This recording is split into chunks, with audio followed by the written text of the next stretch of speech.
¿De verdad crees que la bondad se paga con bondad en este mundo, muchacho? Eres un tonto si lo crees. La bondad solo te da patadas, ¿lo entiendes? Te quita lo poco que tienes, te deja tirado y con deudas, mientras que los que pasan de largo con el maletín en la mano, ellos sí consiguen la suerte. El grito silencioso resonaba en la cabeza de Javier Robles Aguilar, mezclándose con el zumbido constante del despertador. Una alarma barata que sonó a las 5:30 de la mañana en el pequeño y húmedo departamento que compartía con el recuerdo persistente de su madre. A sus 23 años, Javier estaba al borde del abismo y la única cuerda que le quedaba era esa entrevista a las 10 en punto, una oportunidad que, según sus cálculos desesperados, podría triplicar su ingreso mensual a 15,000 pesos. Una fortuna inimaginable que representaba la única salida de la montaña de 60,000 pesos que le debía al sistema de salud roto y 12,000 más al agiotista del barrio, el Toro, un hombre cuyo aliento olía a cerveza rancia y cuyas amenazas ya habían pasado de lo verbal a lo físico, haciendo que Javier durmiera con un cuchillo mellado bajo la colchoneta tirada en el piso, porque la cama, como casi todo lo demás, ya había sido vendida hace semanas para intentar calmar al monstruo de la deuda que crecía vorazmente cada noche, mientras él no podía dormir, repasando cada respuesta que había memorizado, sintiendo el miedo frío de que su madre, Carmen Aguilar, no estuviera allí para decirle que todo, como siempre, iba a estar bien. Para más videos como este, no olvides darle like, suscribirte y comentar desde qué ciudad nos ves. Comparte con tus amigos. Su madre, Carmen, le había enseñado a ser un hombre de bien, y ese concepto se sentía ahora como un peso inmerecido, una maldición que lo mantenía en el hoyo. Ella había muerto hacía solo 2 meses, lentamente consumida por la diabetes y la insuficiencia renal, en un hospital público donde las enfermeras y los doctores, sobrecargados y exhaustos, veían cuerpos que atender y no personas con nombre y sueños, dejando a Javier con un vacío emocional y una carga económica que amenazaba con aplastarlo por completo antes de que pudiera empezar a vivir. Se levantó del colchón sintiendo el crujido de sus propias articulaciones y la debilidad del hambre que lo devoraba desde el día anterior, cuando solo había comido una tortilla con sal, y se dirigió al pequeño altar improvisado, un santuario de esperanza y dolor, donde una fotografía de su madre sonreía con la luz que la enfermedad le había robado en sus últimos días, y con voz ronca y quebrada por las emociones que luchaba por contener, se arrodilló sobre el pavimento sucio y le susurró a la imagen plastificada de la única persona que había creído en él, prometiéndole que ese día, ese martes por la mañana, iba a conseguir ese trabajo, iba a salir del agujero en el que se encontraba y haría que todo el sacrificio de ella valiera la pena, aunque por dentro una voz pequeña y persistente le decía que ya era demasiado tarde, que el destino de la gente pobre como ellos ya estaba escrito en letras rojas de aviso de corte de luz, desalojo inminente y amenazas de muerte. Se duchó con agua helada. El calentador llevaba meses roto, un lujo que no podía permitirse reparar, y el chorro gélido golpeó su piel morena y demacrada con la intensidad de 1000 agujas, sirviendo como un castigo físico que temporalmente anestesiaba el hambre y la ansiedad, obligándolo a concentrarse en la única misión que tenía: parecer presentable, profesional, confiado, aunque sus ojos hundidos y la palidez grisácea de su piel gritaban la historia de 2 meses de luto, privación y agotamiento extremo, en los que había perdido al menos 10 kilogramos. Se enfundó el traje que le había prestado su vecino, don Pedro, un velador de buen corazón, que siempre tenía una palabra de aliento y que le quedaba evidentemente grande. Un saco con mangas demasiado largas que tuvo que doblar torpemente, y un pantalón que solo se mantenía en su sitio gracias a un cinturón apretado hasta el último agujero. Pero era un traje, un símbolo de la seriedad que se requería para aspirar a un puesto en Desarrollos Urbanos del Valle, una de las constructoras más prestigiosas de la Ciudad de México, con oficinas de cristal relucientes en Polanco, el corazón de la opulencia, un lugar donde, irónicamente, la gente llegaba en autos de lujo con un valor superior a todo lo que Javier había ganado en sus 23 años de vida, y donde el simple acto de caminar se sentía como una intrusión grosera en un mundo al que no pertenecía y al que su trabajo en 3 chambitas, repartidor de comida en una motocicleta destartalada por las mañanas, ayudante de mecánico con don Rafael por las tardes y lavaplatos en una taquería hasta la medianoche con las manos destrozadas por el jabón industrial, le había impedido siquiera soñar. Los 15,000 pesos que ofrecía el puesto de asistente administrativo significaban mucho más que un sueldo. Significaban oxígeno, significaban pagar la renta a doña Meche, su casera, que ya le había dado 2 avisos, significaban callar por un tiempo la boca amenazante de El Toro y sus matones, cuyo próximo encuentro sería la semana siguiente, significaban poder comer 2 veces al día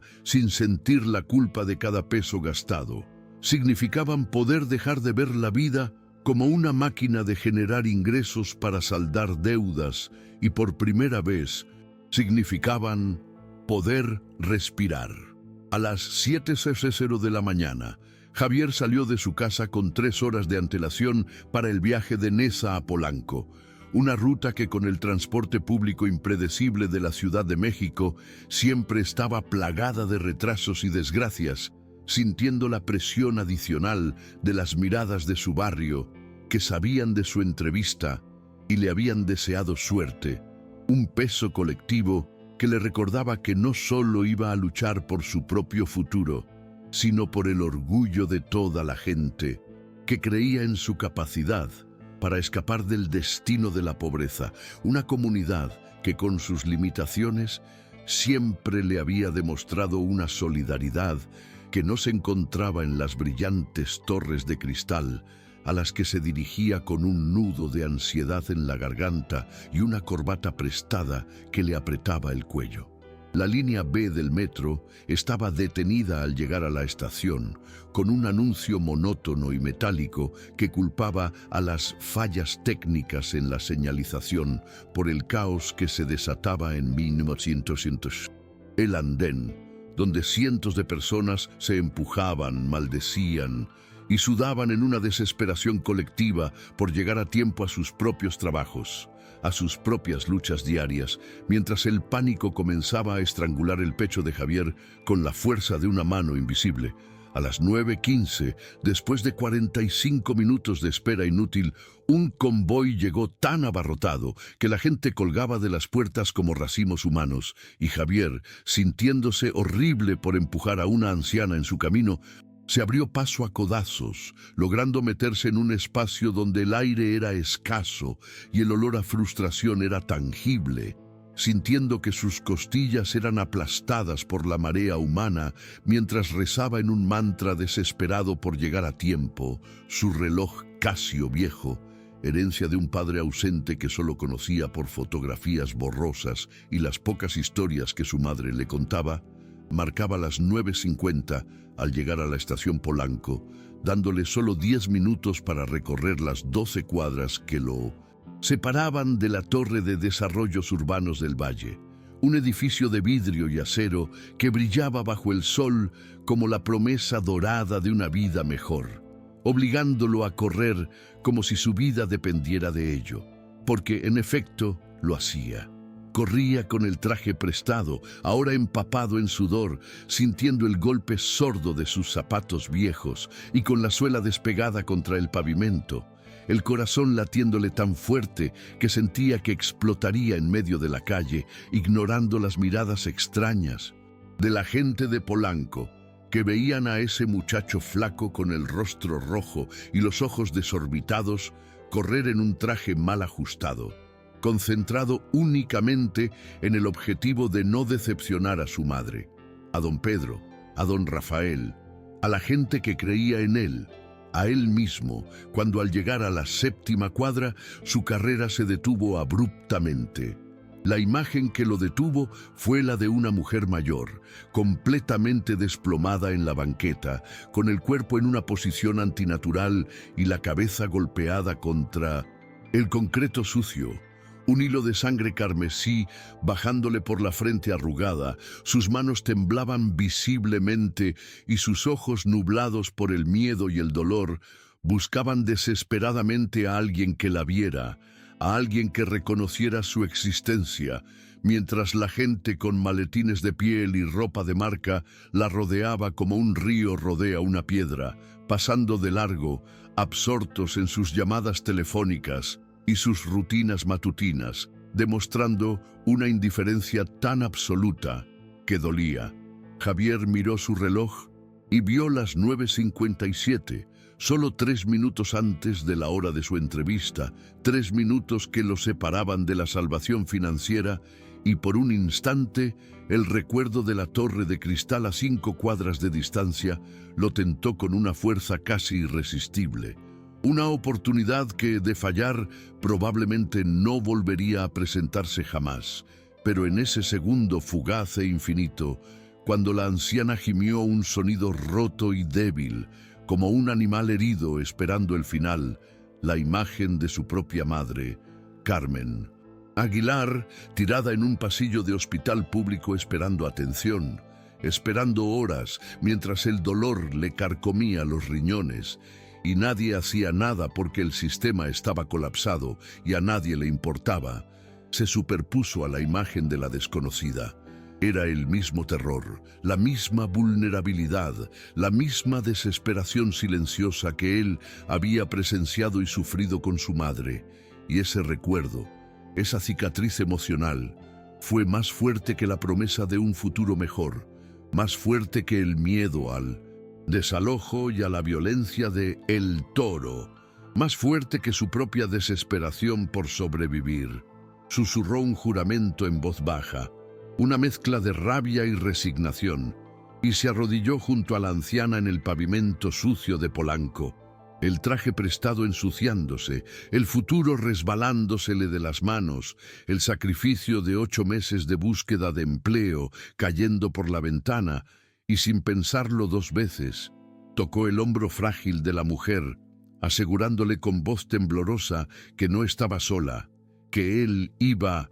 ayudarla, y mientras ella parpadeaba confundida, logró ver los detalles de la anciana. Su nombre en la identificación era Elena Vega Castillo, 74 años, con una dirección en Lomas de Chapultepec, el barrio más rico de la ciudad, y llevaba ropa de diseñador, zapatos de piel genuina y joyas discretas, con una cartera de lujo que contenía tarjetas de crédito platino y varios billetes de 500 pesos perfectamente doblados, lo que hacía aún más incomprensible y brutal la indiferencia de la gente que seguía pasando de largo. Llamó a emergencias y después de 11 timbres y una operadora fastidiada que le informó de una demora de 40 minutos a 1 hora, miró su reloj, las 10:05. La entrevista había empezado y en ese preciso instante Javier Robles Aguilar supo que su vida, tal como la conocía, había terminado, y en un último y patético intento llamó a la constructora. Una secretaria con voz fría y profesional, tan desinteresada como la operadora de emergencias, contestó la llamada a Desarrollos Urbanos del Valle, y Javier, atropelladamente y con el corazón en la mano, explicó la emergencia, la persona herida, el sacrificio, suplicando unos minutos de espera o la reprogramación de la entrevista, confesando que ese trabajo era vital, que era su única esperanza real para salir de las deudas y honrar a su madre. Pero la voz helada de la mujer, al otro lado de la línea, fue un veredicto de muerte, un martillazo final sobre su ataúd de esperanzas. Señor Robles, Su entrevista era a las 10 s en punto. La puntualidad es un requisito básico en esta empresa. Ya estamos entrevistando al siguiente candidato. Si no puede presentarse, lamentablemente no podemos hacer nada por usted. Tenemos una lista larga de personas esperando esta oportunidad. El clic del teléfono al colgar resonó en su oído como el sonido de una guillotina, y el mundo de Javier se derrumbó completamente, dejándolo arrodillado en la banqueta sucia, con un hueco enorme y doloroso abriéndose en su pecho, tragándose sus sueños y su futuro, mientras la señora Elena Vega Castillo se aferraba a su mano con una fuerza sorprendente para su fragilidad, murmurando con voz de niña asustada: «No me dejes sola, por favor, no me dejes». Y Javier, con el traje manchado y el alma hecha pedazos, supo que, a pesar de todo, no podía levantarse y abandonar a esa anciana sangrante, que el legado de bondad y sacrificio que su madre le había inculcado era una barrera inquebrantable que lo obligaba a destruir su única oportunidad por una desconocida. El primer taxi que vio la sangre en el asfalto aceleró sin detenerse, y el segundo hizo lo mismo, reflejando la misma indiferencia que había presenciado minutos antes. Pero el tercero dudó, y Javier, sintiendo que no tenía tiempo para esperar la ambulancia, sacó los billetes de 500 pesos de la cartera de lujo de Elena y se los mostró al chofer,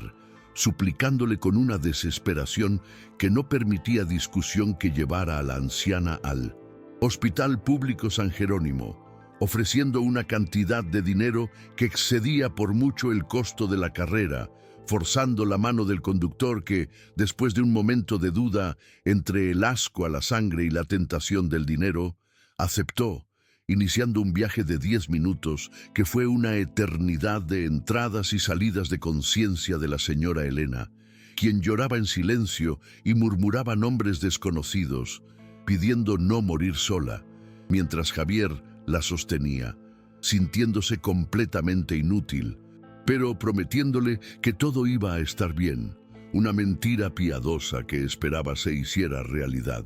a pesar de que el hospital, como siempre, parecía una escena de guerra, con camillas improvisadas, gente tirada en el suelo y el olor penetrante a enfermedad y desinfectante barato, un lugar que a Javier le recordaba demasiado vívidamente la escena de la muerte de su propia madre. Al llegar al hospital, Javier cargó el cuerpo casi ingrávido de Elena hasta el mostrador de recepción, donde una enfermera agotada y rodeada de papeleo, con la mirada vacía, le ordenó llenar los formularios de ingreso y esperar su turno, recordándole con una voz de robot sin emoción que todos están graves, joven, y que solo eran 3 doctores para 200 pacientes, obligando a Javier a sentarse en una silla de plástico rota, la única disponible, mientras llenaba formulario tras formulario, notando que su traje prestado se manchaba de sangre al recargar Elena la cabeza en su hombro, y fue en ese momento, viendo sus propias lágrimas cayendo sobre el papel, borrando la tinta, que se dio cuenta de que estaba llorando sin hacer ruido, un llanto de derrota absoluta por haber perdido su única oportunidad, por una desconocida que, para colmo, resultó tener un seguro médico privado carísimo, según la tarjeta dorada que encontró en su cartera, y cuya familia de Lomas de Chapultepec no la había estado cuidando, haciendo que Javier sintiera una mezcla amarga de compasión y resentimiento por haber sacrificado su vida por alguien que tenía recursos de sobra. 4 horas interminables pasaron antes de que Elena fuera finalmente atendida. 4 horas en las que Javier la sostuvo, le limpió la sangre seca del rostro con el pañuelo sucio y llamó a los números de emergencia que encontró en su celular de lujo, contactando finalmente a Raúl,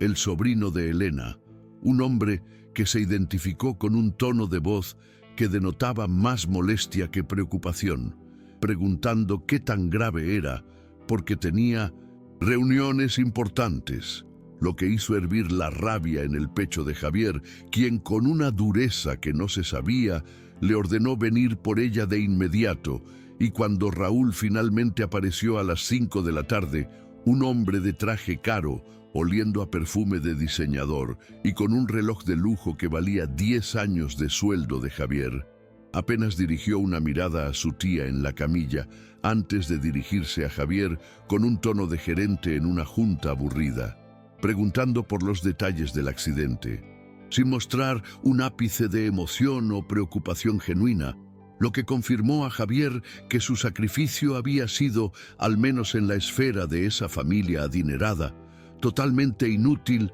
e incomprendido. Javier, conteniendo la rabia que le hervía el pecho, le entregó a Raúl la bolsa de la señora Elena con todas sus pertenencias intactas, mencionando secamente que su tía tenía un seguro privado y que debería transferirla a un hospital mejor, a lo que el sobrino asintió vagamente, sin realmente escuchar, limitándose a decir un «gracias por ayudarla, supongo», con un gesto de confusión cuando Javier le aclaró que no era familia, sino solo alguien que pasaba por ahí, como si el concepto de detenerse a ayudar a un extraño fuera totalmente ajeno a su mundo. Y Javier se fue sin esperar más agradecimientos, caminando hacia la salida del hospital con la sensación de que cada paso pesaba 1000 kilogramos, viendo el mundo exterior oscurecerse, mientras se daba cuenta de que había perdido el día entero,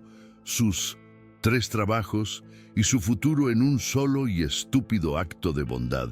Un peso de la realidad que se confirmó al revisar su celular viejo y prestado. Un mensaje del coordinador de la aplicación de reparto, dándolo de baja del sistema por no contestar pedidos. Otro de Jorge, el dueño de la taquería, diciéndole que ni se molestara en regresar si desaparecía sin avisar. Y la única tenue luz era el mensaje de don Rafael, el dueño del taller mecánico, que le pedía que le hablara, lo que significaba que aún le quedaba ese trabajo,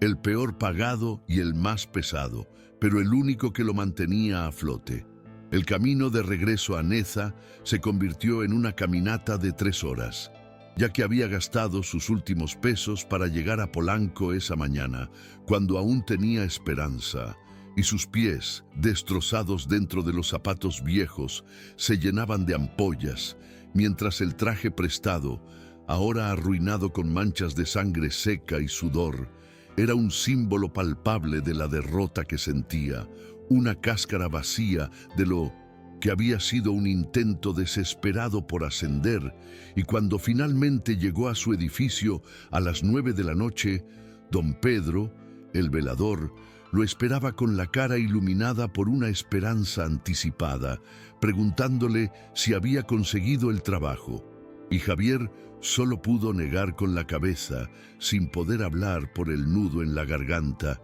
sintiendo que si abría la boca se desmoronaría por completo frente al viejo. Pero don Pedro, al ver el traje manchado y la cara de absoluta derrota, comprendió sin necesidad de palabras y le dio una palmada pesada y reconfortante en el hombro. Un simple y honesto gesto de compasión que terminó por romper las últimas defensas de Javier, quien subió las escaleras como un zombi, se quitó el traje ensangrentado y se tiró en la colchoneta del suelo para llorar en la oscuridad,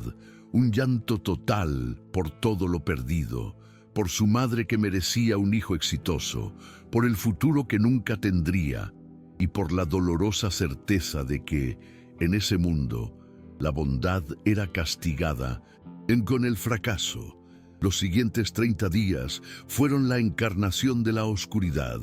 un período de desesperación real y visceral en el que despertar sin ganas de abrir los ojos se convirtió en la norma, sintiendo el peso aplastante del fracaso sobre el colchón y el hambre constante royéndole el estómago como un animal rabioso, mientras el miedo paralizante regresaba cada vez que escuchaba pasos en el pasillo, pensando que eran los cobradores de El Toro, viniendo a cumplir sus amenazas. Una tortura constante que lo obligó a intentar recuperar sus otros trabajos, solo para ser rechazado fríamente por la aplicación de reparto, por falta de confiabilidad y por el dueño de la taquería, Jorge, que ya había contratado a alguien más, borrando 20 meses de trabajo agotador en un segundo, dejándolo únicamente con el taller mecánico de don Rafael, al que se dirigió con el alma en los pies, esperando el regaño y el despido inminente. Para su sorpresa y alivio inconmensurable, don Rafael, un hombre con la cara manchada de grasa y un overol sucio, lo miró con esos ojos que habían visto mucha vida, y al enterarse por don Pedro del sacrificio de Javier en la entrevista, le dio una palmada en el hombro en lugar de un sermón, llamándolo un estúpido, pero también un estúpido con corazón, y confirmándole que su trabajo seguía allí, aunque ahora lo necesitaba a tiempo completo, un sueldo de 150 pesos diarios que sumaban apenas 3.600 pesos al mes, una miseria que no era suficiente para cubrir la renta de 2.500 y las deudas que le comían 4.000 al mes, solo en intereses, creando una brecha económica que solo se haría más grande con el tiempo y que lo sumiría más y más en la esclavitud de la deuda. La presión llegó a su punto de quiebre el viernes de la primera semana, cuando el Toro y sus dos matones, uno flaco con tatuajes ilegibles y otro joven con ojos muertos que habían visto demasiado, golpearon brutalmente su puerta, y Javier, sin otra opción, abrió, enfrentando al agiotista, un hombre de casi 150 kilogramos de músculo y grasa, que fue directo al grano, exigiendo su dinero, y Javier, con un nudo en la garganta, le entregó los 1.080 pesos que había podido reunir vendiendo su celular viejo, empeñando sus últimos zapatos decentes y tomando un adelanto de su primer pago de don Rafael, una suma ridícula que, ante la exigencia de El Toro de 3.000, provocó que el agiotista lo estampara contra la pared con la mano que parecía una garra de oso, quitándole el aliento y haciéndole ver puntos negros en la oscuridad de su departamento, mientras el Toro le daba una última oportunidad, casi con amabilidad,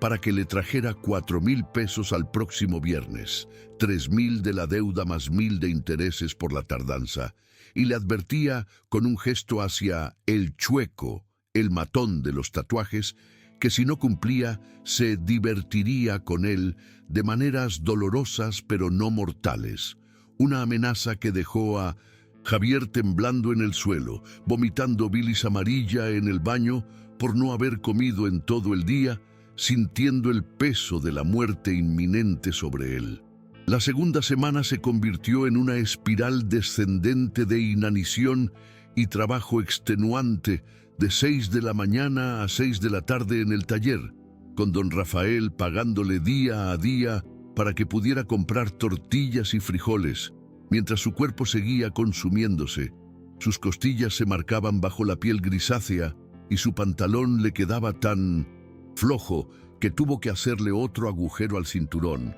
Y el martes de esa semana, doña Meche, su casera, una señora de la tercera edad generalmente amable, tocó a su puerta con papeles en la mano y lágrimas en los ojos, recordándole a Javier que, aunque apreciaba a su madre y entendía su situación, llevaba 2 meses sin pagar la renta, una deuda de 5.000 pesos que ella necesitaba para las medicinas de su nieta, dándole un ultimátum. Si para fin de mes no pagaba lo atrasado, iniciaría el proceso de desalojo, una noticia que hizo que el mundo se encogiera alrededor de Javier, obligándolo a cerrar la puerta y dejarse caer contra ella, calculando en su mente que necesitaba 9.000 pesos, 5.000 de renta más, 4.000 para el Toro, en menos de 2 semanas y media, un monto que tardaría 2 meses y medio en reunir con su salario actual, y para entonces ya estaría en la calle, o, más probablemente, con los huesos rotos. Esa noche, Javier no durmió. Se quedó sentado en el suelo de su departamento vacío, en la penumbra que había elegido para ahorrar electricidad, mirando las manchas de humedad del techo que parecían caras, burlándose de él, pensando en las palabras de su madre. Los Aguilar no se rinden, mijo. Somos de madera dura. Cuando la vida te tumba, te levantas más fuerte. Pero él no se sentía de madera dura, sino de papel mojado, desmoronándose ante la presión, y el agotamiento mental lo llevó a considerar el puente cercano sobre la autopista como un final, rápido y silencioso para el dolor y las deudas. Pero al mirar la foto de su madre, no pudo permitirse darle esa última decepción a la mujer que había sacrificado su vida entera para criarlo sola, trabajando de sirvienta y lavandera para que él tuviera escuela y comida, una barrera moral que lo salvó de tomar una decisión permanente. La tercera semana lo encontró en su punto más bajo, pero con un respiro inesperado. Don Rafael, notando los errores que Javier cometía por el hambre y el miedo, y el niño se siente deterioro físico evidente, lo llamó a su pequeña oficina y, en lugar de despedirlo, le puso 2,000 pesos sobre el escritorio, un adelanto de 2 meses de sueldo, diciéndole que era para sus problemas gordos y que se lo devolviera cuando pudiera. Un acto de bondad de un hombre humilde que hizo a Javier romper en llanto sin vergüenza, mientras don Rafael lo abrazaba torpemente, oliendo a aceite de motor y tabaco. Un salvavidas de 2,000 pesos que, aunque no era suficiente para llegar a la orilla, aún le faltaban 2,000 para el toro y 5,000 para la renta, lo obligó a considerar opciones que antes le habrían parecido impensables. Para más videos como este, no olvides darle like, suscribirte y comentar desde qué ciudad nos ves. Comparte con tus amigos. Consideró buscar a El Flaco, un tipo en el barrio que reclutaba gente para pasar droga,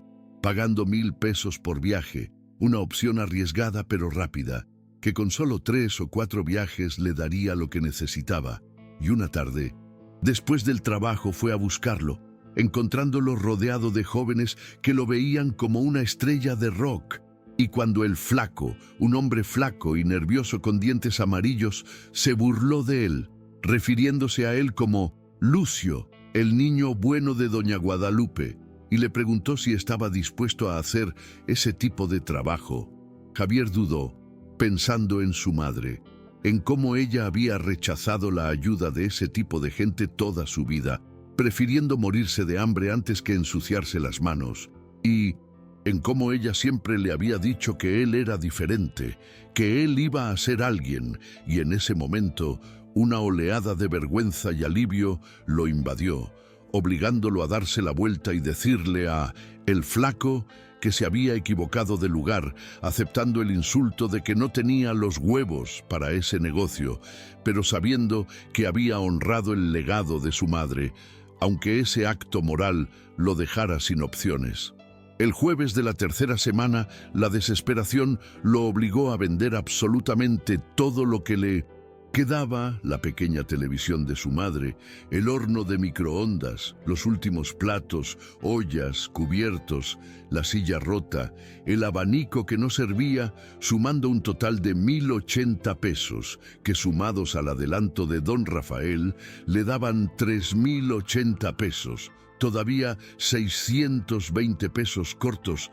para la deuda de 4,000 que el Toro le había impuesto. Pero ya no le quedaba absolutamente nada más que vender, y su departamento estaba ahora completamente vacío, reducido a la colchoneta en el piso, el altar de su madre y paredes desnudas, pareciendo una celda de cárcel de la que él era prisionero de sus propias decisiones. Mientras esperaba el viernes, el día del juicio final, con el corazón latiéndole tan fuerte que pensaba que se le saldría del pecho, con los 3,080 pesos en la mano, un gesto patético ante la inmensidad de sus problemas. El Toro llegó a las 6 de la tarde, acompañado de El Chueco, y contó el dinero lentamente, regodeándose en cada billete, declarando que le faltaban 620 pesos, un momento que pareció eterno, pero luego, con una sonrisa de tiburón, le perdonó la cantidad faltante, solo para anunciarle que la siguiente semana le exigiría 4,000 pesos más por concepto de intereses atrasados, y la siguiente otros 4,000, y así sucesivamente hasta que terminara de pagar los 12,000 originales, una trampa de la que Javier nunca podría salir. Una esclavitud financiera en la que el agiotista lo mantendría atado por años, y Javier, sin opción, solo pudo asentir, sintiéndose completamente solo y rodeado de nada en su departamento vacío, entendiendo que no estaba solo físicamente, sino existencialmente, solo contra un mundo que no le daba tregua, que lo golpeaba cada vez que trataba de levantarse, atrapado en un sistema diseñado para que gente como él nunca saliera adelante. La cuarta semana lo encontró en modo zombie, funcionando en automático, trabajando sin pensar, comiendo cada 2 días, con las manos temblándole todo el tiempo y la piel grisácea, una cáscara de hombre que solo cerraba los ojos en la colchoneta, sin dormir realmente, solo esperando que saliera el sol otra vez, mientras don Rafael lo miraba preocupado, sabiendo que no había palabras mágicas para arreglar un desastre de ese calibre, y el domingo de esa semana, Javier usó sus últimos pesos para ir al panteón,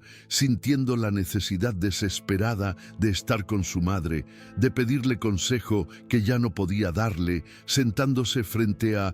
la tumba sencilla, sin flores, diciéndole que la bondad que le había enseñado a tener lo estaba castigando, que el mundo lo estaba aplastando por hacer lo correcto, llorando sobre la lápida fría, confesándole que debía haber corrido a la entrevista e ignorado a la anciana como todos los demás, pero el viento sopló entre las tumbas y solo trajo silencio, el mismo silencio que había llenado su vida desde que ella murió. Regresó a su departamento al anochecer,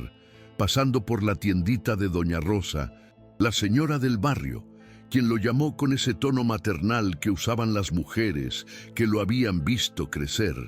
y le entregó una bolsa con tortillas y frijoles, diciéndole que sabía que la estaba pasando mal. Un pequeño acto de bondad que Javier apenas pudo agradecer antes de irse, para que ella no lo viera llorar de nuevo. Y la noche del domingo, exactamente 28 días después de la entrevista perdida, se sentó en el piso vacío, rodeado de papeles con números en rojo, avisos de corte de luz y amenazas escritas a mano bajo la puerta. Aguilar, tienes 3 días, el agua se corta el martes, desalojo programado para el 31. El resumen completo de su desastre en papeles con letras rojas. El viernes siguiente tenía que pagarle a El Toro 4,000 pesos que no tenía. Y el lunes después era fin de mes, y doña Meche iniciaría el desalojo. Y Javier, al mirarse las manos temblorosas y envejecidas por el trabajo duro y la inanición, se preguntó si valía la pena seguir. ¿Para qué seguir? ¿Peleando? ¿Para qué? Mirando la foto de su madre, la única cosa que no había vendido, con su sonrisa de «todo va a estar bien». Pero todo no estaba bien, todo estaba horrible. Y él estaba cansado, tan cansado, susurrándole un «perdóname, mamá, lo intenté, pero no puedo más». En la oscuridad, recibiendo un último mensaje de El Toro esa noche, lunes 4,000 pesos, última oportunidad, y se acostó en el colchón tirado, esperando el lunes, esperando lo inevitable, esperando el final de su historia de fracasos. Y entonces sonó el teléfono. Era el lunes por la mañana, apenas las 9, y Javier, que había sobrevivido otra noche sin dormir, casi no contestó la llamada en el celular viejo de don Pedro, ya que no reconocía el número, asumiendo que era otro acreedor, otro problema, pero algún instinto inexplicable lo hizo levantar el auricular y escuchar una voz de hombre, educada, formal, con un acento de gente que había estudiado en escuelas caras. «Señor Javier Robles Aguilar», a lo que Javier respondió con voz ronca. Sí, confirmando su identidad a un hombre que se presentó como el licenciado Antonio Vargas, representante de la señora Elena Vega Castillo, preguntándole si recordaba a la señora Huerta, y el corazón de Javier dio un salto extraño, como si despertara de golpe después de estar dormido por mucho tiempo, confirmando que recordaba a la señora que había ayudado hacía casi un mes. Exactamente. 30 días para ser precisos, respondió el licenciado, revelando que la señora Elena deseaba verlo personalmente en su residencia en Lomas de Chapultepec, un asunto de suma importancia y urgencia, a lo que Javier frunció el ceño confundido, preguntándose por qué una señora rica querría verlo a él, si había hecho algo mal, si era por las cuentas del hospital. Pero el licenciado le aseguró que era todo lo contrario, que ella deseaba agradecerle personalmente y hablar con él sobre algo que prefería que ella misma le explicara, insistiéndole en que viniera a las 11 de la mañana, y Javier, al mirar su departamento vacío y la hora, sabiendo que el Toro llegaría en cualquier momento exigiendo los 4,000 pesos que no tenía, y que su último mensaje era una amenaza de violencia, se dio cuenta de que no tenía absolutamente nada que perder, aceptando la cita con un rotundo «Sí, ahí estaré», recibiendo la dirección del barrio más caro de la Ciudad de México. Javier, un muerto de hambre, de Nesa, se vistió con lo único que le quedaba, unos jeans remendados y una camisa que alguna vez fue blanca pero ahora era gris, lavándose la cara con agua fría y tratando de arreglarse el pelo despeinado y salvaje, saliendo del departamento sin saber si regresaría, pero sin que el Toro lo estuviera esperando, solo don Pedro barriendo la entrada, a quien le pidió 30 pesos prestados para el metro y el microbús, sin que el velador hiciera preguntas, solo deseándole suerte con esos ojos que veían todo, y el viaje a Lomas de Chapultepec se sintió como un viaje a otro planeta, calles sin basura, coches de millones de pesos estacionados y mansiones con jardines perfectos, un mundo al que Javier no pertenecía y en el que caminaba sintiendo que todos lo miraban, que su pobreza era una intrusión grosera. La dirección lo llevó a una inmensa mansión blanca de 2 pisos, con columnas y jardines que parecían de revista, con una reja de hierro forjado y un guardia de seguridad uniformado que, al revisar su lista en una tableta, confirmó que el señor Javier Robles Aguilar era esperado, y la reja se abrió con un sonido suave, casi musical, permitiéndole a Javier caminar por un sendero de piedra entre flores perfectas que probablemente costaban más que su renta mensual, sintiéndose completamente sucio e inadecuado, hasta que un señor mayor con traje impecable, Miguel, el mayordomo de la señora Elena, le abrió la puerta y lo condujo a un hall de entrada más grande que todo su departamento, con pisos de mármol brillante y una lámpara de cristal, colgando del techo alto un lujo que gritaba dinero, antigüedad y clase. Javier se quedó de pie en medio de todo ese lujo, sintiéndose fuera de lugar, mirando sus zapatos viejos dejando marcas en el piso perfecto, hasta que Miguel regresó para guiarlo a la sala principal, un espacio del tamaño de la casa completa donde vivía con su madre, llena de muebles de madera oscura, libreros antiguos y ventanales enormes que dejaban entrar una luz dorada y suave.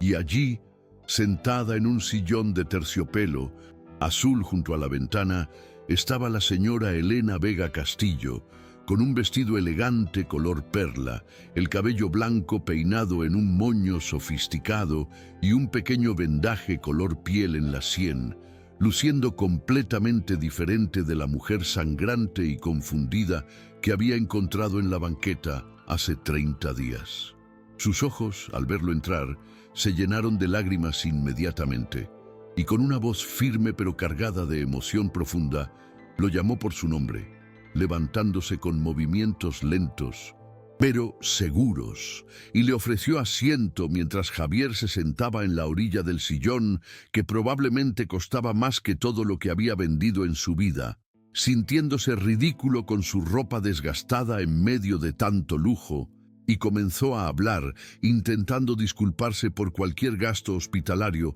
pero Elena levantó una mano, deteniéndolo.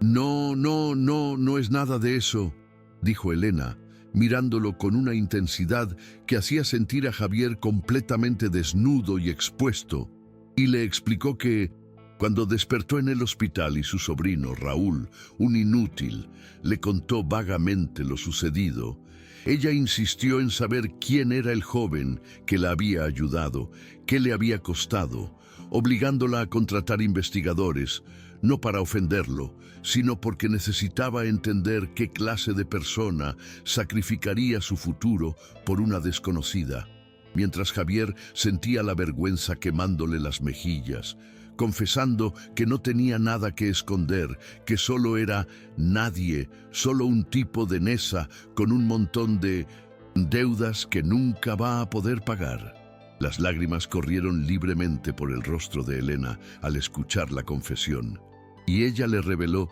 que sus investigadores habían descubierto todo: la muerte de su madre, Carmen, hacía 2 meses, las deudas médicas terribles que le había dejado, sus 3 trabajos, la entrevista de trabajo que perdió por ayudarla, que era su única esperanza real, la pérdida de 2 de sus 3 empleos ese mismo día, el infierno que había vivido durante 30 días, las amenazas, el hambre, la desesperación, la venta de absolutamente todo lo que poseía para sobrevivir. Y todo, simplemente, por haber hecho lo correcto, por haberla salvado. Un resumen de su sufrimiento que hizo que Javier sintiera una mezcla extraña de vergüenza y alivio de que alguien finalmente supiera y viera su dolor. No necesitaba investigar todo eso, señora, susurró Javier con la voz ahogada. Yo solo hice lo que mi mamá me enseñó, nada más. Pero Elena se inclinó hacia adelante, tomando sus manos ásperas y trabajadas entre las suyas, suaves y cuidadas, y le dijo que había algo más, algo que descubrió el investigador al traerle información sobre su familia, sobre su padre, sobre Roberto Guadarrama Salinas. Un nombre que hizo que Javier se tensara, sintiendo un escalofrío al escuchar el nombre del hombre fantasma, el cobarde que había abandonado a su madre embarazada, al que solo conocía por un par de fotografías borrosas y por el nombre que su madre solo mencionaba con tristeza, diciendo que se perdió. Elena asintió lentamente, con las lágrimas corriendo por sus mejillas arrugadas, pero perfectamente maquilladas, confirmando que había una razón por la que se perdió,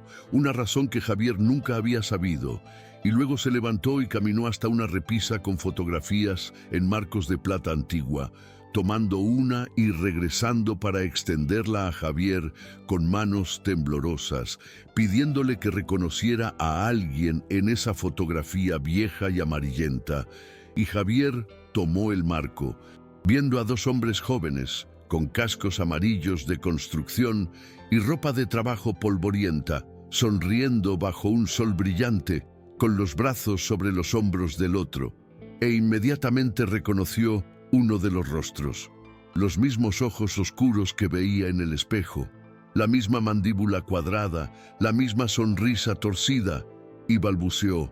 Es mi papá, Roberto. Pero ¿cómo tiene usted? Tu padre, Roberto Guadarrama, trabajaba para mi esposo, Fernando Vega, en la constructora que él dirigía hace más de 25 años. Explicó Elena, volviendo a sentarse, secándose las lágrimas con un pañuelo bordado, señalando al otro hombre en la foto. Este es mi Fernando, un señor robusto con una sonrisa amplia y ojos bondadosos, y le reveló que eran más que jefe y empleado, eran amigos, y que Fernando respetaba profundamente a Roberto, al que consideraba el hombre más trabajador, honesto y alegre que había conocido. Una revelación que hizo sentir a Javier algo extraño en el pecho al ver a Piscientestus, su padre feliz, completo, vivo de una forma que nunca había imaginado, diferente a la única foto seria y formal que su madre había guardado. Elena tomó aire profundamente, preparándose para la parte más difícil de la historia. Hace 26 años, el 3 de marzo de 1999, hubo un accidente terrible en una obra donde tu padre y mi esposo trabajaban. Por una falla en las cadenas de seguridad, una viga de acero de 2 toneladas se soltó de la grúa y caía directamente hacia donde estaba mi Fernando, y continuó con la voz quebrada. Él ni siquiera la vio venir. Estaba concentrado revisando planos. Todos gritaron, pero era demasiado tarde. Tu padre, Roberto, la vio y sin pensarlo, sin dudarlo ni un segundo, se lanzó. Empujó a Fernando con todas sus fuerzas, sacándolo de la trayectoria, pero él no alcanzó a quitarse. La viga le cayó en la espalda, continuó Elena con la voz ahogada por el llanto. 2 toneladas de acero contra su columna vertebral. Y Javier dejó de respirar. El mundo se detuvo, mientras la señora explicaba que los doctores habían dicho que era un milagro que Roberto siguiera vivo. Pero su columna había quedado severamente dañada, dejándolo con dolor crónico para el resto de su vida, movilidad limitada y la incapacidad de hacer trabajo físico, quedando esencialmente discapacitado a los 32 años. Todo por salvar a su esposo. Una revelación que hizo que las lágrimas corrieran por el rostro de Javier, ahora imparables, entendiendo que su padre no era un cobarde que los abandonó, sino un héroe que se sacrificó por otro. ¿Y por qué mi mamá nunca me dijo?, logró preguntar Javier entre sollozos, y Elena le explicó que, probablemente, su madre tampoco supo los detalles completos, contándole que Fernando quedó destrozado por lo sucedido, sintiéndose culpable y responsable, ofreciéndole a Roberto todo: una compensación económica enorme, tratamiento médico de primera clase en hospitales privados y un trabajo administrativo en Minsomesintot, la empresa donde podría usar su inteligencia en lugar de su cuerpo, ya que Roberto era un hombre muy inteligente que, como Javier, hubiera sido un excelente ingeniero o arquitecto si hubiera tenido la oportunidad de estudiar. Para más videos como este, no olvides darle like, suscribirte y comentar desde qué ciudad nos ves. Comparte con tus amigos. Pero Roberto rechazó la ayuda, un acto de orgullo y vergüenza, ya que había caído en una depresión profunda después del accidente, viéndose así mismo como un inválido, como alguien roto e inútil, y al enterarse de que Carmen, su madre, que trabajaba de sirvienta cerca de la obra, y así lo había conocido, estaba embarazada de 3 meses, pensó: ¿cómo voy a mantener a una familia si apenas puedo caminar sin dolor? ¿Cómo voy a ser un hombre si no puedo trabajar con mis manos? Y una noche se fue del hospital en cuanto pudo caminar con muletas, dejando una nota para Fernando que decía: gracias por todo, pero no puedo aceptar limosnas. Cuídate. Así que desapareció, susurró Javier, entendiendo finalmente la historia fantasma de su padre, y Elena asintió, contándole que su esposo lo buscó durante años, contrató investigadores, puso anuncios, hizo todo lo posible, hasta que finalmente encontraron rastros de Roberto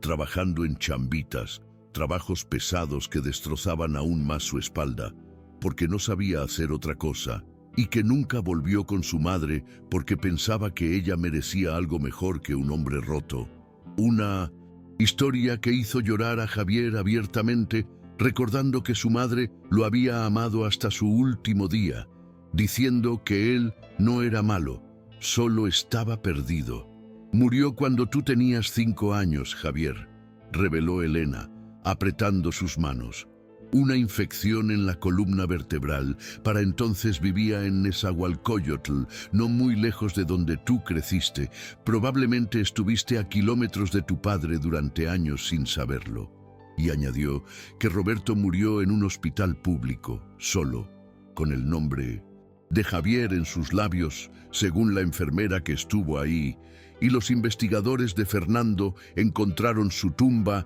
2 años después de su muerte. Y el esposo de Elena fue a visitarla para pedirle perdón por no haberlo encontrado a tiempo. Un final trágico que volcó completamente el mundo de Javier, revelando que su padre no era un cobarde egoísta, sino un héroe que sacrificó todo, incluyendo a su familia, por hacer lo correcto. Tu padre y tú son la misma persona, dijo Elena, como leyendo sus pensamientos, explicándole que cuando estaba tirada en esa banqueta hace 30 días y vio a Javier detenerse, vio la duda en su cara, pero luego la decisión inquebrantable de ayudarla a pesar del costo fue como ver a Roberto otra vez. Los mismos ojos, el mismo corazón, la misma incapacidad de ignorar el sufrimiento, aunque te cueste todo. Y esa revelación fue el motor de la acción de Elena, quien se levantó y caminó hasta su escritorio antiguo. Elena abrió un cajón y sacó una carpeta de piel, explicando que su esposo Fernando, que había muerto hacía 5 años de cáncer de páncreas, estuvo atormentado hasta el final por la deuda que nunca pudo pagar a Roberto, un hombre que le había dado 30 años extra de vida, y por eso, antes de morir, Fernando preparó esa carpeta con documentos legales que le entregó a Javier, diciéndole que era el contrato de compensación que Fernando había preparado para su padre hacía 26 años, una compensación por el accidente laboral, por su discapacidad permanente y por su incapacidad de trabajar, con intereses calculados hasta el día de hoy, cuya suma ascendía a 350,000 pesos. Javier abrió los ojos enormemente. 350,000 pesos, más dinero del que había visto en toda su vida, era la salvación, una cifra que lo liberaría de la esclavitud, y temblando, apenas pudo sostener los documentos, diciendo que no podía aceptar, que él no había hecho nada para merecerlo, pero Elena lo interrumpió,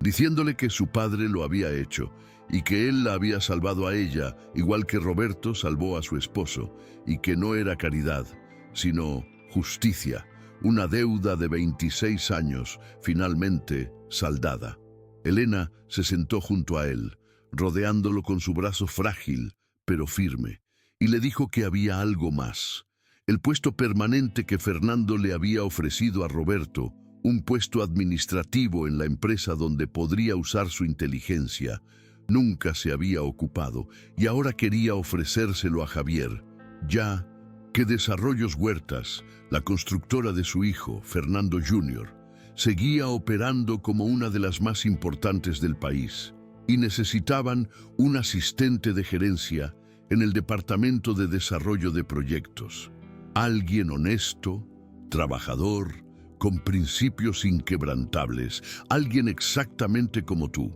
El salario era de 25,000 pesos mensuales con todas las prestaciones de ley, seguro médico, fondo de ahorro, aguinaldo y vacaciones. Pero la oferta no terminaba ahí, ya que Elena también se ofreció a pagar su educación completa si quería estudiar ingeniería, con horarios flexibles para que pudiera ir a clases, una propuesta que Javier no podía procesar, preguntándole por qué hacía todo eso por él, y Elena le sonrió con una ternura infinita, explicándole que hacía 30 días, tirada en la banqueta, tuvo una revelación pensando que iba a morir sola, rodeada de cientos de personas que no la veían, que no les importaba, sintiéndose como se debió haber sentido su padre, invisible y sin valor. Y entonces apareciste tú, dijo Elena, arrodillándose frente a él, esta mujer de 74 años arrodillándose ante un muchacho de 23. Un muchacho con todo que perder y nada que ganar, y me salvaste. Te quedaste conmigo, sacrificaste tu futuro por una desconocida. y mientras tomaba su rostro entre sus manos, le dijo que él le había mostrado que todavía existía la bondad en ese mundo cruel, y le recordó por qué valía la pena vivir, y que al descubrir que era el hijo de Roberto Guadarrama, el hombre que salvó a su esposo, entendió que no fue coincidencia, que Dios, el destino o el universo, le había dado la oportunidad de saldar la deuda que su familia tenía con la de él, una deuda de gratitud infinita. Javier se derrumbó.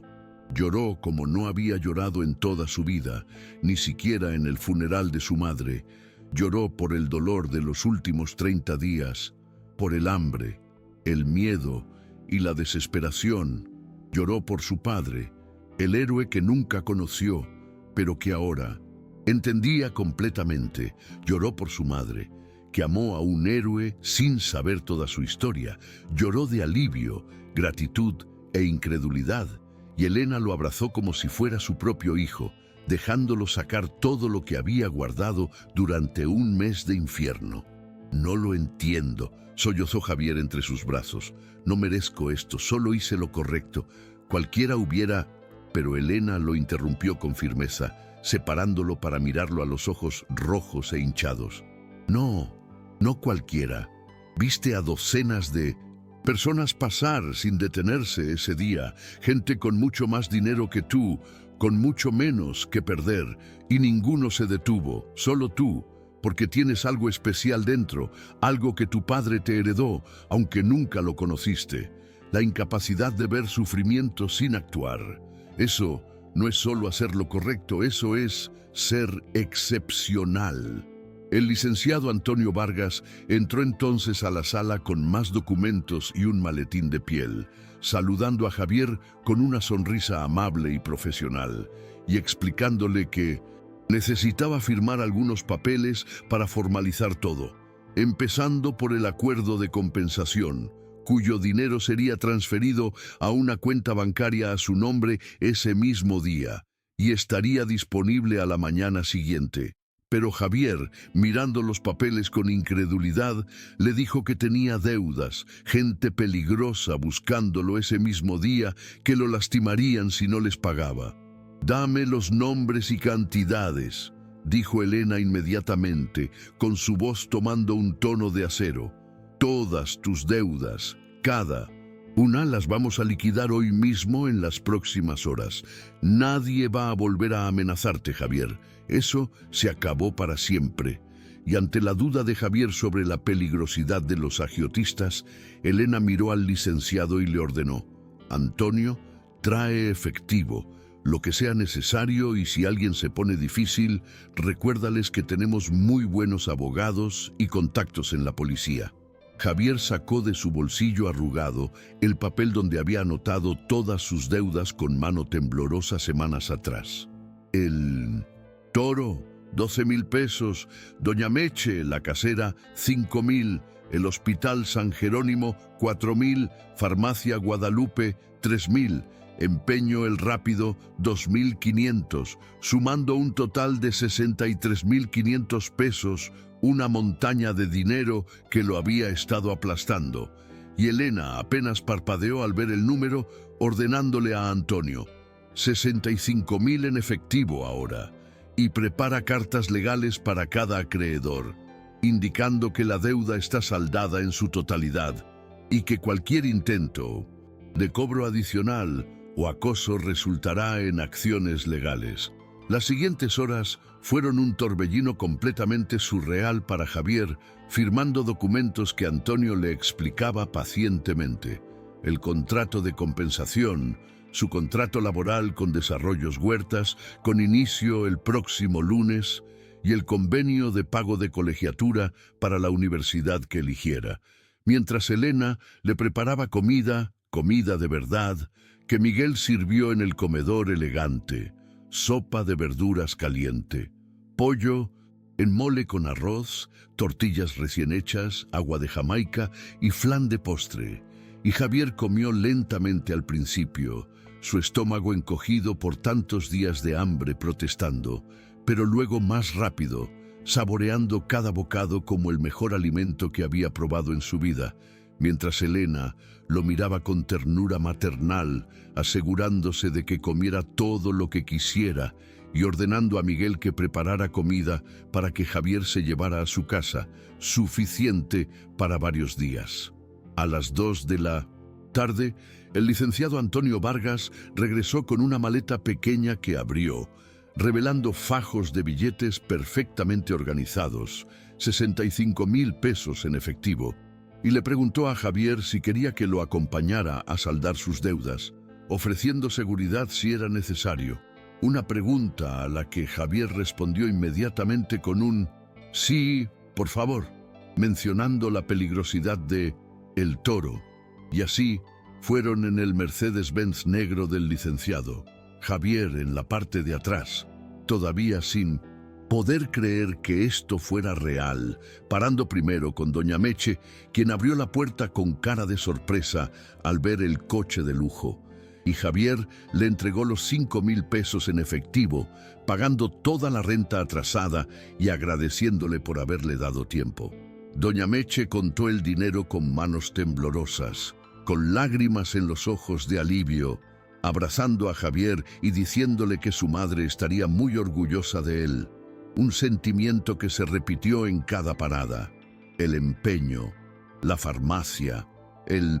hospital en cada lugar. Javier pagaba en efectivo y el licenciado Antonio Vargas entregaba una carta oficial, certificando que la deuda quedaba saldada en su totalidad y advirtiendo sobre acciones legales por cualquier intento de cobro adicional, un proceso que culminó al ir a buscar a El Toro en su esquina de siempre, rodeado de sus matones, donde el Mercedes se estacionó y Javier salió con el licenciado. El Toro vio el coche de lujo y sonrió como un tiburón oliendo sangre, acercándose, amenazante y preguntándole a Javier si había asaltado un banco, pero Javier sacó el sobre con 12,000 pesos con la mano firme y se lo entregó al agiotista diciéndole: «Aquí está todo lo que te debo, 12,000 pesos exactos, cuéntalos, estamos a mano», sorprendiéndose de lo firme que sonaba su propia voz, y el licenciado Antonio Vargas dio un paso adelante. «Soy el licenciado Antonio Vargas de Vargas y Asociados», dijo el abogado con una autoridad tranquila. «La deuda del señor Javier Robles Aguilar con usted queda saldada en su totalidad. Aquí tiene una constancia firmada. Si vuelve a buscar al señor Aguilar por cualquier motivo, procederemos legalmente contra usted por extorsión y usura. Buenos días», entregándole un papel oficial con sellos y firmas, lo que hizo que El Toro mirara el documento, luego a Javier, luego al Mercedes brillante y finalmente al abogado con su traje de lujo. Por primera vez en su vida, Javier vio miedo en los ojos de El Toro, y el agiotista guardó el dinero sin decir una sola palabra, dándose la vuelta y yéndose con sus matones como perros confundidos. Y Javier respiró profundo, sintiéndose completamente libre por primera vez en años, una libertad tangible que lo llenó de una paz que no conocía. Regresando a la mansión donde Elena lo esperaba con una bolsa grande llena de tuppers con comida para la semana y un sobre con 5,000 pesos en efectivo para sus gastos inmediatos, ropa, zapatos, lo que necesitara, dándole la dirección de la oficina para el lunes y diciéndole: «Javier, bienvenido a la familia, porque eso es lo que eres ahora, familia». Para más videos como este, no olvides darle like, suscribirte y comentar desde qué ciudad nos ves. Comparte con tus amigos. Javier la abrazó con una fuerza abrumadora. Este muchacho demacrado de 23 años y esta señora elegante de 74, dos extraños unidos por un momento de bondad en una banqueta sucia hacía 30 días, susurrando: «Gracias por salvarme. Gracias por ver a mi papá en mí. Gracias por todo». A lo que Elena respondió con lágrimas: «No me agradezcas. Tu padre le dio 30 años de vida a mi esposo. Tú me diste esperanza cuando la había perdido. Somos nosotros quienes estamos en deuda contigo. y el licenciado Antonio Vargas lo llevó de regreso a Nesa, bajándose del Mercedes con su bolsa de comida y su sobre con dinero, todavía sin poder creer que todo fuera real. Don Pedro estaba en su puesto, y sus ojos casi se salen de sus órbitas al ver el coche de lujo, a lo que Javier solo pudo decirle: «Es una historia larga, don Pedro, pero todo va a estar bien ahora, todo va a estar bien». Y subió a su departamento vacío, se sentó en el piso con la bolsa de comida, sacó la foto de su madre y le habló, contándole todo sobre Elena, sobre su padre, Roberto, el héroe, sobre la compensación, sobre el trabajo, sobre todo. «Mi papá no era cobarde, mamá», le dijo Javier a la fotografía, con lágrimas que ahora no eran de dolor, sino de alivio y orgullo. «Era como tú, era fuerte, era bueno, sacrificó todo por hacer lo correcto, igual que tú sacrificaste todo por mí». Y le prometió que iba a estar bien, que iba a estudiar ingeniería como siempre soñó, que iba a ser alguien, que la haría sentir orgullosa y que iba a ayudar a otra gente también, como Elena lo había ayudado a él, porque ahora entendía que así funcionaba el mundo cuando dejaban que funcionara bien. La bondad crea más bondad, el sacrificio crea más sacrificio, y el amor nunca muere, solo cambia de forma, se dijo Javier a sí mismo, y se quedó sentado hasta que dejó de llorar, y luego comió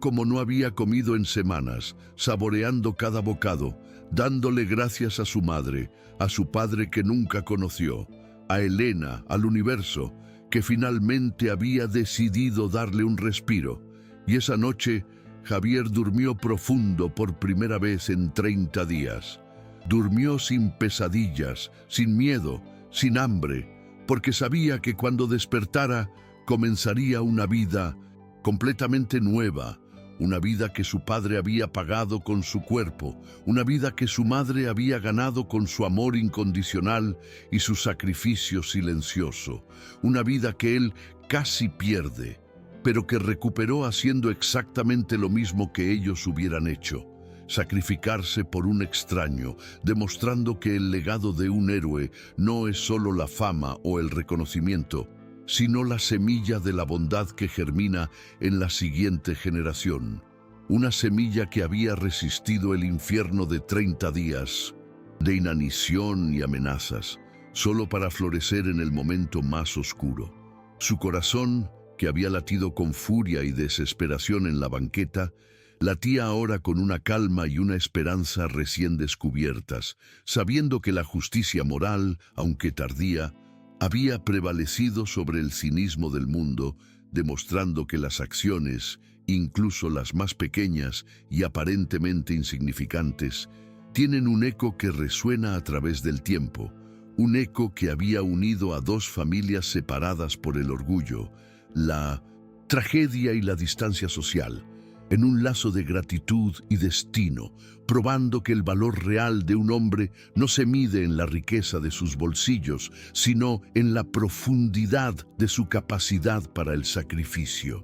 El lunes por la mañana, Javier se levantó antes de la alarma, sintiéndose diferente, fuerte. El hambre había sido reemplazada por la energía de una buena noche de sueño y comida nutritiva, y se vistió con ropa limpia que había comprado con parte del efectivo, un cambio que no solo era físico, sino espiritual, una transformación que lo había convertido de víctima a arquitecto de su propio futuro, tomando el metro con calma, sin la prisa ni el terror de hacía 30 días, dirigiendo sus pasos no al andén saturado de gente desesperada, sino hacia la Torre de Cristal de Polanco, pero esta vez con un destino mucho más prometedor que la entrevista que había perdido. Al entrar al edificio de Desarrollos Huertas, no como un suplicante en un traje prestado, sino como un empleado, esperado y valorado, saludó al guardia de seguridad con una sonrisa genuina,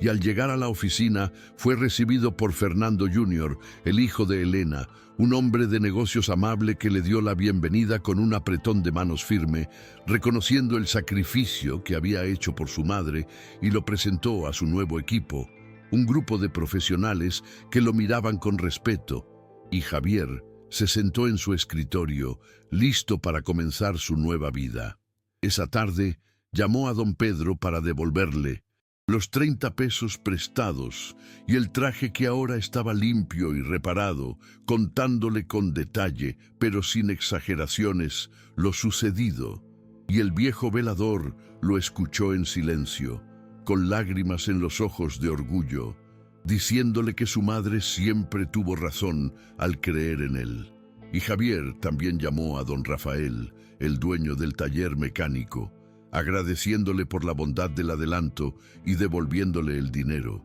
Y el viejo mecánico le dijo que se sentía orgulloso de haber conocido a alguien como él, un muchacho con corazón en un mundo que lo había perdido. La vida de Javier se llenó de números positivos, planes a largo plazo, y la posibilidad real de estudiar ingeniería civil, un sueño que había estado enterrado bajo la montaña de deudas y la necesidad de sobrevivir, un sueño que ahora estaba siendo financiado por la gratitud de una familia a la que su propio padre había salvado hacía 26 años. Y cada noche, antes de acostarse en su colchoneta, que ya pronto sería reemplazada por una cama real, miraba la foto de su madre, Carmen, y la de su padre, Roberto, sonriendo juntos en la foto de la obra, sintiendo una conexión profunda con el héroe que lo había engendrado y la heroína que lo había criado. El peso de la soledad existencial que lo había abrumado en su departamento vacío se había disuelto, reemplazado por la calidez de una familia extendida que lo había acogido, y el miedo a el toro y al desalojo se había convertido en un recuerdo lejano, una pesadilla de la que finalmente había despertado, entendiendo que su acto de bondad en la banqueta de Polanco no había sido una estupidez como temía, sino la prueba definitiva de que el legado de honor y sacrificio de sus padres no había muerto con ellos, sino que vivía en él, un testimonio silencioso de que hay fortunas que no se miden en ceros a la derecha, sino en la riqueza de la conciencia. Javier Robles Aguilar se convirtió en un ejemplo en la empresa de Fernando Jr., un empleado invaluable no solo por su inteligencia natural y su capacidad de trabajo, rasgos que sin duda había heredado de su padre, sino por su inquebrantable ética y su honestidad a prueba de fuego, rasgos que venían directamente de su madre y de la lección del sacrificio supremo, y la historia de cómo un joven humilde de Neza había renunciado a su única oportunidad de salvar a una anciana desconocida para luego descubrir que era el hijo del hombre que había salvado al patriarca de la familia, se convirtió en una leyenda interna, un recordatorio constante de que los principios de la empresa se habían construido sobre un acto de heroísmo desinteresado. A lo largo de los meses, su departamento vacío se llenó lentamente de muebles nuevos, con una cama de verdad, una nevera funcional y una mesa para comer, pero en el centro de su sala de estar, sobre una repisa nueva, permanecía el altar de su madre, con la foto sonriente de Carmen y a su lado la foto amarillenta de su padre, Roberto, con el casco de construcción y el brazo sobre el hombro de Fernando Vega, los dos héroes que le habían dado su vida y su segunda oportunidad. Y Javier ya no se sentía como un prisionero de su propia celda, sino como el guardián de un legado, un puente entre el sacrificio de la clase trabajadora y la responsabilidad de los privilegiados. Las noches de insomnio y terror habían terminado, reemplazadas por el estudio de planos y ecuaciones de ingeniería, con la certeza de que su sueño estaba al alcance de su mano, un futuro en el que no solo sería capaz de mantenerse a sí mismo, sino de ayudar a su comunidad,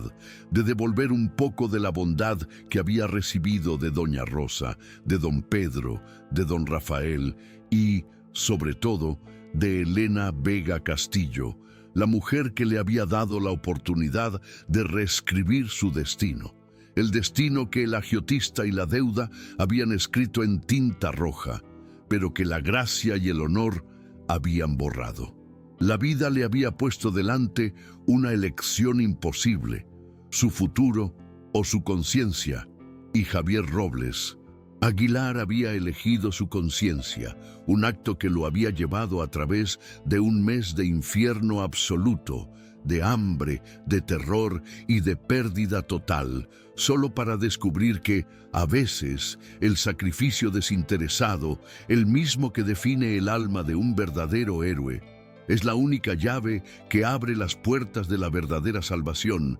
demostrando que la ley del karma y del honor no es una fábula, sino una fuerza operativa en el universo, esperando el momento justo para equilibrar la balanza. Elena, por su parte, encontró en Javier al hijo que merecía, alguien con el corazón puro y la fuerza moral de su padre, y su vida se llenó de un nuevo propósito, supervisando sus estudios de ingeniería y su progreso en la empresa, sintiendo que al honrar la memoria de Roberto y al salvar a Javier, estaba finalmente pagando la deuda de gratitud que había cargado durante 26 años. Y su casa, la gran mansión en Lomas de Chapultepec, se convirtió en un refugio para el joven de Nesa, un lugar de comidas,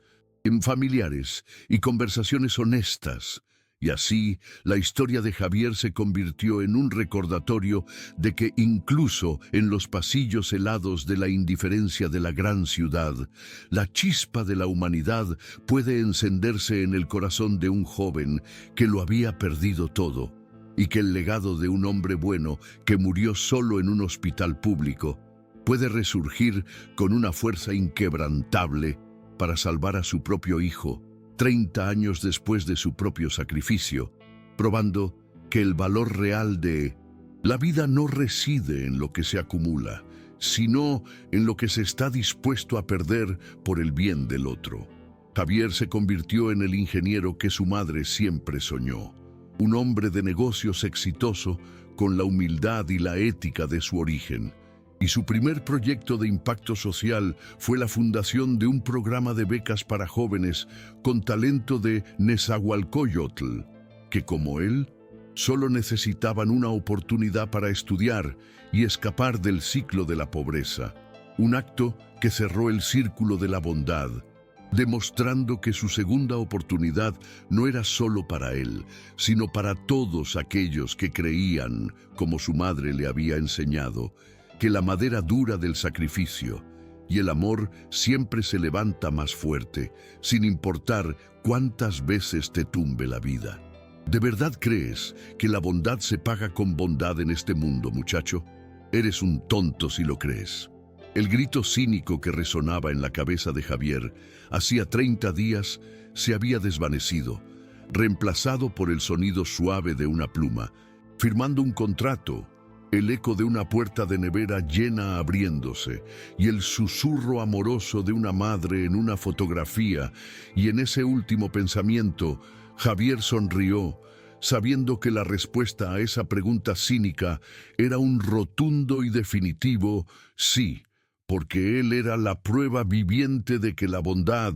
el sacrificio y el honor a veces reciben su recompensa, no en metálico o en reconocimiento, sino en la forma de una segunda oportunidad que lo cambia absolutamente todo. Una oportunidad que le fue otorgada no a pesar de su bondad, sino precisamente a causa de ella. Y en 30 días su vida había cambiado para siempre. Para más videos como este, no olvides darle like, suscribirte y comentar desde qué ciudad nos ves. Comparte con tus amigos.